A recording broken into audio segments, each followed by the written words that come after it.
মানুষ কিভাবে স্বর্গে যায়?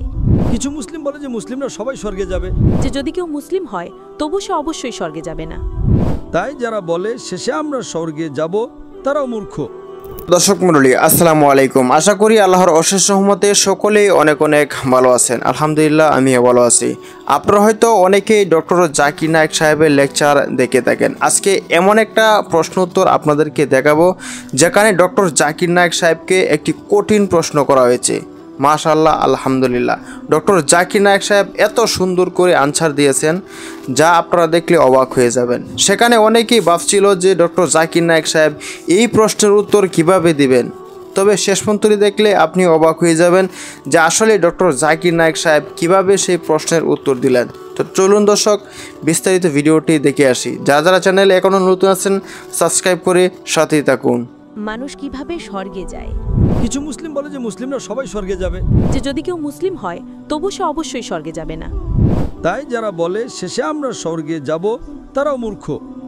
আমার নাম আয়ুনা এবং আমি একজন গৃহিণী হোস্ট এবং আমি আসলে আমার একজন আমেরিকান নন মুসলিম বন্ধুর পক্ষ থেকে একটি প্রশ্ন উপস্থাপন করছি, যিনি আজ রাতের এই অনুষ্ঠানে উপস্থিত থাকতে পারেননি।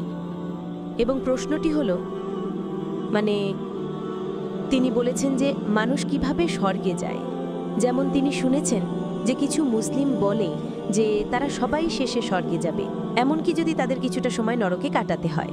আর অন্যরা বলে যে কেউ জানে না তারা কখনো স্বর্গে যাবে কিনা, তাই কুরআন এ বিষয়ে কি বলে। তাই হ্যাঁ, এটাই প্রশ্ন। ধন্যবাদ। বল, প্রশ্নটি আমাদের একজন আমেরিকান নন মুসলিম বন্ধুর। হ্যাঁ, তিনি জিজ্ঞাসা করেছেন যে আপনি জানেন মুসলিমরা যদি কিছু ভুল করে শেষে তারা স্বর্গে যাবে, এটা কি সঠিক? হ্যাঁ, কারণ কিছু মুসলিম বলে তারা সবাই স্বর্গে যাবে, কিন্তু অন্যরা বলে যে যদি কেউ মুসলিম হয় তবু সে অবশ্যই স্বর্গে যাবে না, কিন্তু তাদের প্রথমে নরকে যেতে হবে এবং তারপর স্বর্গে যাবে, ঠিক না? এটাই প্রধান প্রশ্ন। হ্যাঁ, কারণ যেমন কিছু মুসলিম বলে যে মুসলিমরা সবাই স্বর্গে যাবে,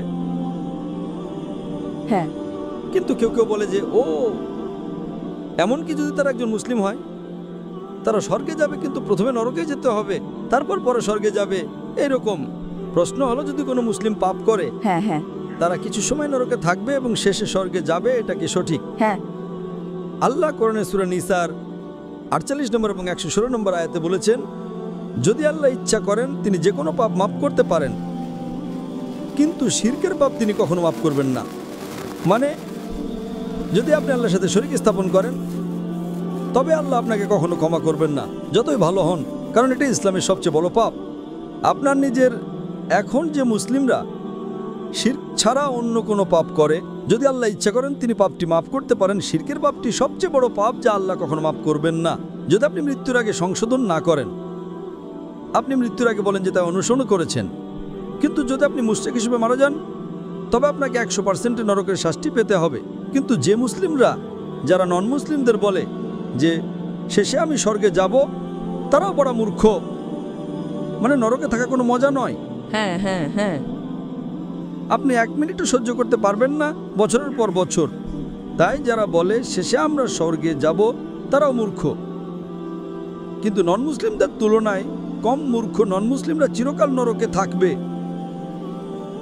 যে মুসলিমরা কোরআন অনুসরণ করে না এবং শুধু শিরক করে না কিন্তু অনেক পাপ করে, যেমন মদ্যপান, হত্যা, প্রতারণা, তারা নরকের আগুনে শাস্তি পাবে, কিন্তু শেষে তারা স্বর্গে যাবে।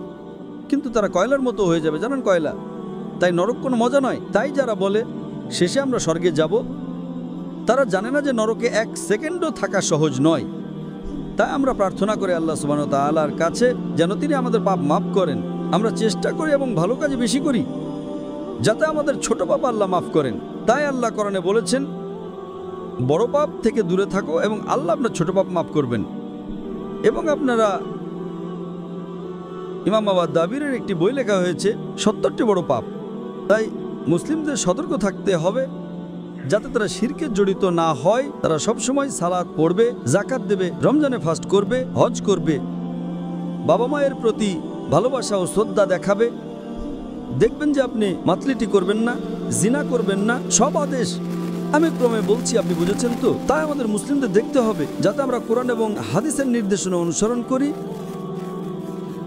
আর ইনশাআল্লাহ বড় পাপ থেকে দূরে থাকি। ইনশাআল্লাহ আল্লাহ আপনি ছোট পাপ মাফ করবেন। আশা করি প্রশ্নের উত্তর দেওয়া হয়েছে। ঠিক আছে, অনেক ধন্যবাদ।